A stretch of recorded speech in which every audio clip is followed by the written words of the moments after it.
انا مش فاهم يا طنط شماء، انت مدخلانا جوه ليه؟ ما احنا كنا قاعدين بره في الهوا، وبصراحه بقى كان في بنات حلو. هي يا ابني كده طول عمرها قطعت ارزاق.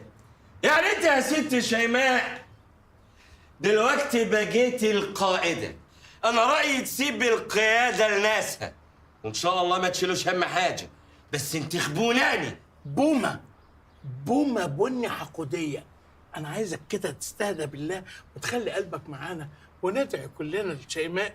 يا رب يا رب شيماء تخف عشان تقودنا يا رب. قولوا ورايا امين. امين.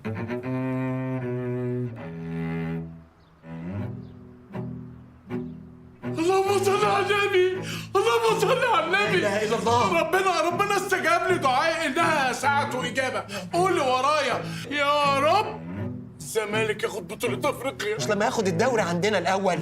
يعني نكون كلام بالعقل. يعني انت بتتحركي يا ست شيماء، انا هين على ان الفرح اروح اقول لامك واختك عشان يفرحوا. خلصتوا هري خلاص؟ اتكتم واسكت استنى.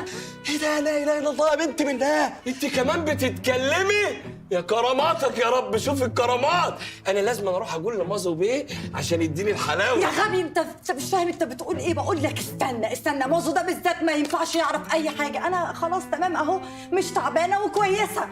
كويسه ده ايه؟ لا مش كويسه، انا سائل عنك شات جي بي تي 4 مرات قال ان انت عندك شلل نفسي. انت بالذات يا دكتور الغبره حسابك معايا عسير، وديني تخلص المهمه الزفت دي وهطلع عليك القديم والجديد. ده انت كنت هتغرقني. اغرقك ده ايه؟ وبتستعبطيني كل ده وتقولي لي زق الكرسي، البطاريه نايمه لما تهد حيلي. ويا ريتك كنت بتزق عادل. بقول لكم يا جماعه اوعى حد يبلغ مازو لحسن ده انا متراهن معاها على العياده، لو طلعت كويسه اتنازل عنها واقفلها. واوعدكم لو اي حد تعب فيكم انا هعالجكم ببلاش. يا عم تنيل، كان الدكتور نفع نفسه. انا مش فاهم يا طنط شماء، يعني انت كل ده وانت بتضحكي على مستر مازو علينا؟ ايوه طبعا كان لازم اضحك عليه عشان يتربى شويه ويسترجل ويحس بيا وبمشاعري.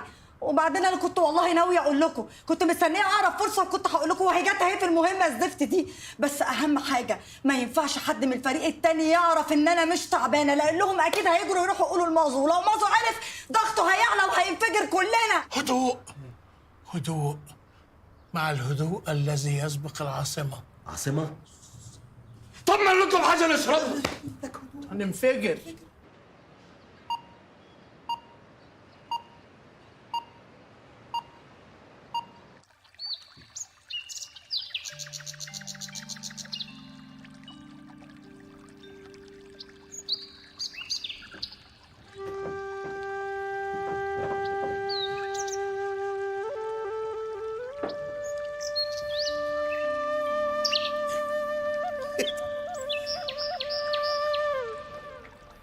أشرقت الأنوار يا وسيم يا ابني. ايه يا بسوني ده؟ انتوا فاتحين مشتل في البيت، طب مش تستأذنوا الأول؟ احنا قلنا نغير لك جو الأوضة بدل ما نرش معطر يقفل لك صدرك. يعني ايه؟ وعرفتوا منين بقى الورد اللي أنا بحبه؟ هو انا يعني يا وسيم هتوه عن الورد اللي كنت بتجيبهولي؟ ده انا حافظاهم كلهم ورده ورده. طب ستوب، هو احنا بنحلم؟ تحب أرصك علشان تعرف إن إحنا مش في حلم؟ أهو ايه يا بسوني الاستظراف ده؟ الحاجات دي بتاعت الأحلام يا ملط يا بتاع الكومودينو. وهو في الحلم برضه الواحد هيقابل الغزال اللي بيحبه. غزال ايه؟ ايه ده في غزالة بجد؟ يا جماعة ده كابوس، أنا عندي فوبيا منهم، أنا خايف جدا. إيه ده؟ مش أنت قلت عاوز تشوف الغزال؟ أيوه يا بسوني أشوفه، مش هربيه في البيت. مشوا الحيوان ده من قدامي حالا. حاضر مش ده شويكار، انا قصدي على بسيوني. تعال. الغزال طيب ملوش اي ذنب.